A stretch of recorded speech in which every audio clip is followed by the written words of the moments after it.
Silver Defender wants to know, we're talking about these kind of interactions.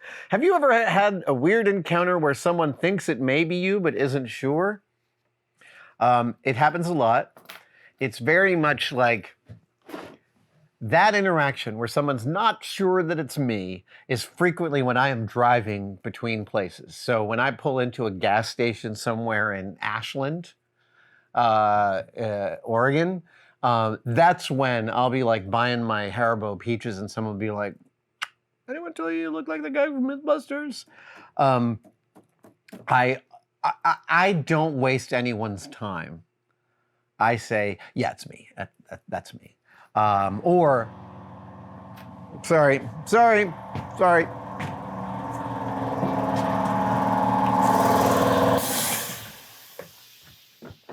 Still got a tiny leak in the airline that I haven't sussed out. I don't waste anyone's time. So if someone says, do I know you from somewhere? I just say, I hosted a show called Mythbusters. That's probably where you know me. And it usually is probably where they know me. But weird interactions. I will say to you that I have been mistaken in public. This not recently, but like 10 years ago, I was about once a year, someone would mistake me for either Simon Pegg or Alton Brown. And I know both of those gentlemen. They're both lovely, excellent human beings. And they have also been mistaken for me, and the three of us have signed autographs as each other. I know that Alton and I have, and I know that Simon and I have, and we both just like, yeah, if you think it's someone else, you just sign it. You know, why correct him? What's the point? What benefit is there? Just sign it and move on. That's all. I remember some weird interactions. I've got a spectacular one.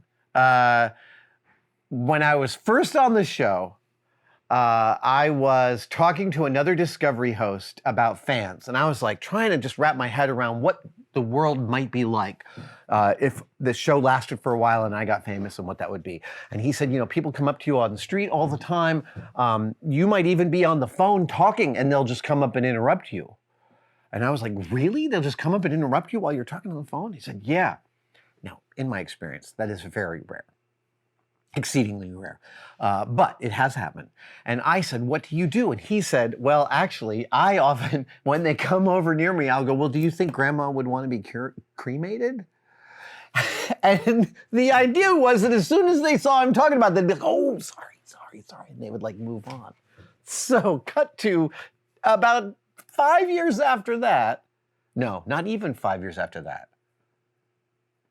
This is like 2004. And a year after that, my grandmother, Alice Higginson, she died at 105. This is 2005. She was born in 1900. She died at 105. And my mom called me to tell me that. And I was in Las Vegas, and I'm on the phone with my mom when this group of fans comes over, and they're just standing there expectantly waiting for me to get off the phone. And I'm all like, okay, you know. And they're like, oh, okay, cool. And I literally say the sentence, do you think grandmother would want to be cremated? And that phrase does not faze these fans whatsoever. They're just sitting there, they're just standing there waiting for me to finish my call about my dead grandmother. I found that weird and entertaining. Those kinds of super entitled interactions are incredibly rare. They happen, but they're super rare. In general, people are amazing. People are really sweet.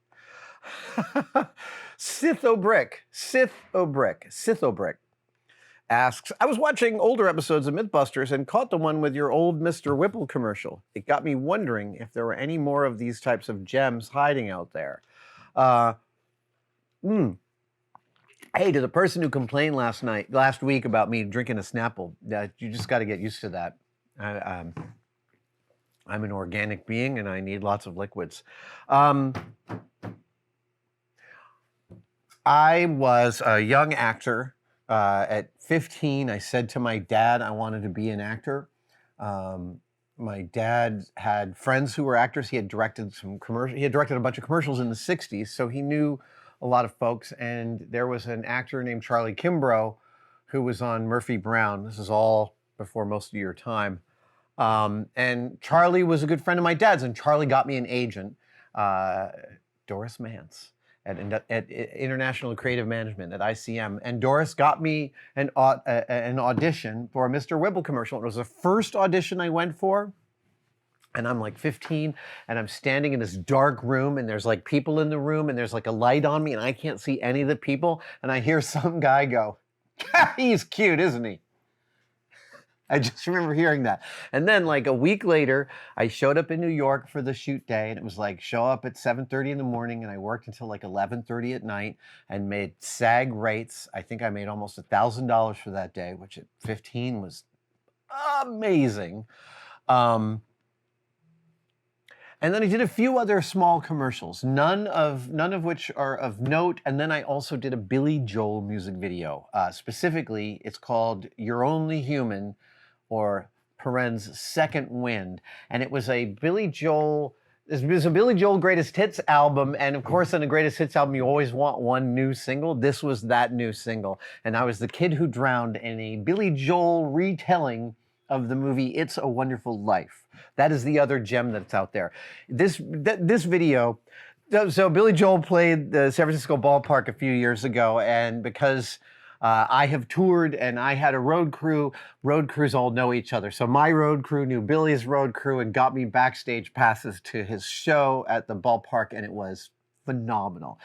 Even better, Billy came out and chatted with me and my sons for about half an hour. And he was like, "Is it true I was your first acting job?" And technically it's my second acting job, but I wasn't going to correct Billy Joel in the room. And I was like, "Yes." And he was like, "Which video?" And I said, "You're Only Human." And he was like, "Oh, terrible video." So I hated doing those things, but you had to do it.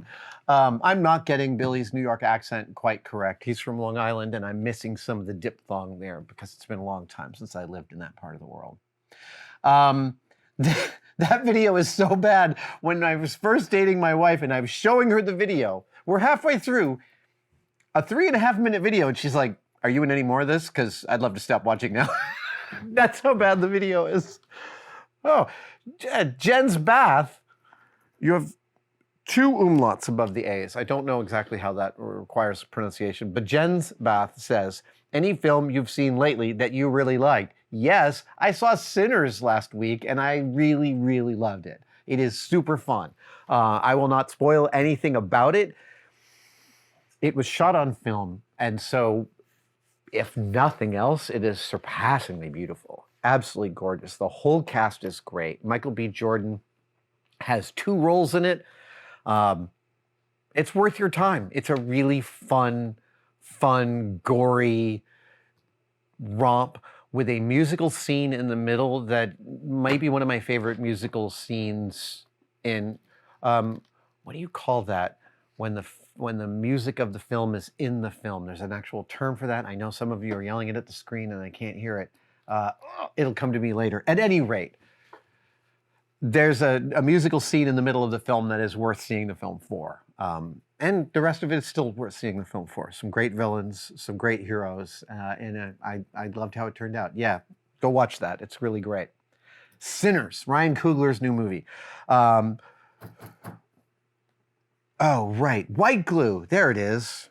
Papercraft. ADHD Media has a papercraft question. I want to do paper sculpture art where it's a scene like a painting, but in 3D and made out of paper. What glue should I look into? You want a white PVA-based glue. Basically, Elmer's glue is one of the glues that is the best at what it does. Like Elmer's glue is there for your paper and your cardboard needs, and Elmer's glue glues those things better than anything, as advertised on the bottle. So nothing more complex than a PVA, but I would recommend for my paper craft, I use an archival PVA glue, which means it has been specially formulated to have I believe, a neutral pH that will not acidify over time. So there's nothing about the deterioration of the glue that will affect the paper that you're gluing it with. It won't yellow it, it won't add an acid. Archival means a lot of different things, but this is roughly, it means it's going to stay stable. So, and archival white glues, it's just a little bottle. I'm still using the one I bought 10, 12 years ago on my desk at home, and it's doing fine. Thank you guys so much for watching, and I wanted to briefly mention that you could become a tested member. I know everybody is competing for you to become a member of their thing. What I want to express to you is that the tested membership has become such an important part of the tested family. We get tremendous feedback from the tested members, and they expand the stories that we can tell and the things that we have access to. And you can become a part of it right now by clicking on the link below. See you in the chat.